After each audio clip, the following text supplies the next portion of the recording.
லக்ஷ்மி ஸ்ரீ சமையலறையில் இன்றைக்கி வந்து ஒரு ஹெல்த்தியான பிரேக்ஃபாஸ்ட் எப்படி செய்கிறதுன்ட்டு பார்க்கலாங்க. நார்ச்சத்து புரதச்சத்து நிறைந்த பச்சை பயிரை வச்சு தாங்க பிரேக்ஃபாஸ்ட் செய்யப்போம். இது பிபி சுகர் இருக்கிறவங்களுக்கு ரொம்ப ஹெல்ப்ஃபுல்லாக இருக்குங்க. எப்படி செய்யுதுன்ட்டு பார்க்கலாம் வாங்க. ஒரு கப்பு பச்சை பயிருங்க, அதே கப்பால் 1/4 கப்பு வந்து உளுத்தம் பருப்பு எடுத்துக்கலாங்க. நம்ம இப்போ வந்து ரெண்டுத்தையும் நம்ம தண்ணி ஊற்றி 2 டைம் நல்லா வந்து கழுவி எடுத்துக்கலாங்க.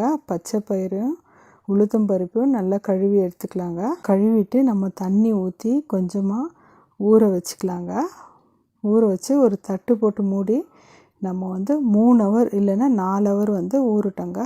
அப்புறமா வந்து 1 கப்பு அவல், நான் சிவப்பு அவல் எடுத்துருக்கேங்க. நீங்கள் எந்த வெள்ளை அவல்னா எடுத்துக்கோங்க, சிவப்பு அவல்னா எடுத்துக்கோங்க.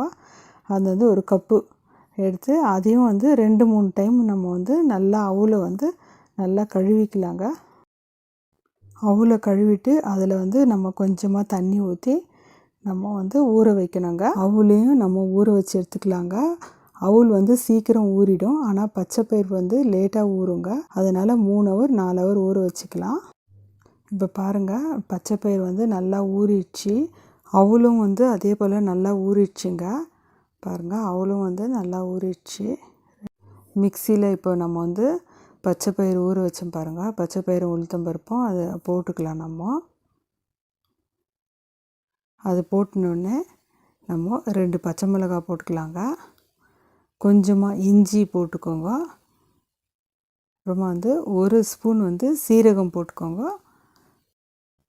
பச்சை பயிர் ஊற வச்சோம் பாருங்கள், அந்த தண்ணியை ஊற்றி நம்ம வந்து நல்லா தோசை மாவு பதத்துக்கு நம்ம அரைச்சி எடுத்துன்னு வந்துடலாங்க.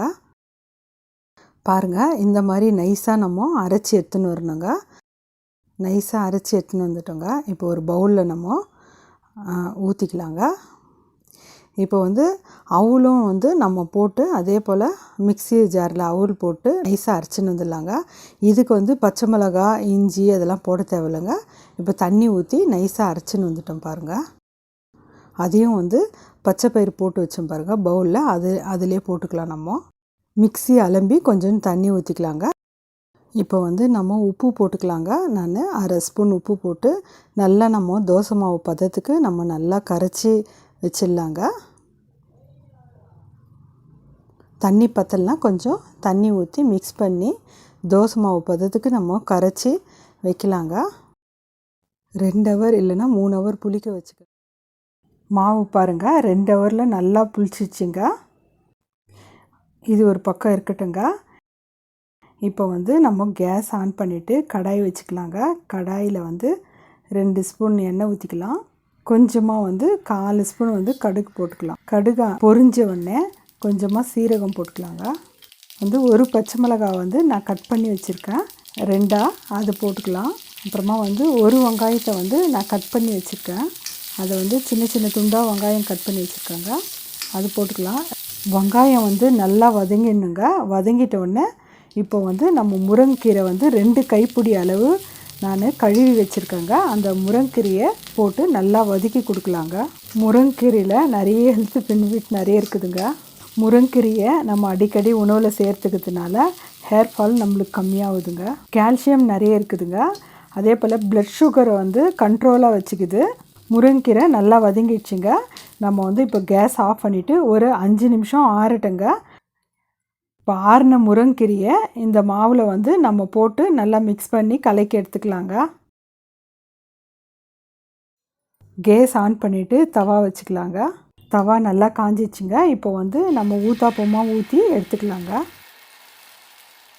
எண்ணெய் வந்து 1 ஸ்பூன் ஊற்றிக்கலாங்க. ஊற்றிட்டு நல்லா வெந்த உடனே திருப்பி போட்டு 2 பக்கமும் வேக வச்சு எடுத்துக்கலாங்க. பாருங்கள், நல்லா வெந்துடுச்சுங்க. 2 பக்கம் திருப்பி போட்டு நல்லா வேக வச்சு எடுத்துக்கலாங்க. பாருங்கள், ஹெல்த்தியான ஊத்தாப்பம் ரெடி ஆயிடுச்சுங்க. நீங்கள் இந்த மாதிரி வந்து குழந்தைங்களுக்கு செஞ்சு கொடுங்க. இந்த மாதிரி முருங்கைக்கீரையை வந்து அடிக்கடிக்கு வந்து உணவில் சேர்த்துக்குங்க. குழந்தைங்களுக்கு, சாப்பிடாத குழந்தைங்களுக்கு கூட இந்த மாதிரி ஊத்தாப்பம் செஞ்சு கொடுத்தீங்கன்னா விரும்பி சாப்பிடுவாங்க. ஹெல்த்தியான ஊத்தாப்பம் ரெடிங்க. இந்த மாதிரி நீங்கள் ஒரு டைம் செஞ்சு பார்த்துட்டு உங்கள் ஃபீட்பேக் எனக்கு சொல்லுங்கள். லைக் பண்ணுங்கள், ஷேர் பண்ணுங்கள், சப்ஸ்கிரைப் பண்ணுங்கள்.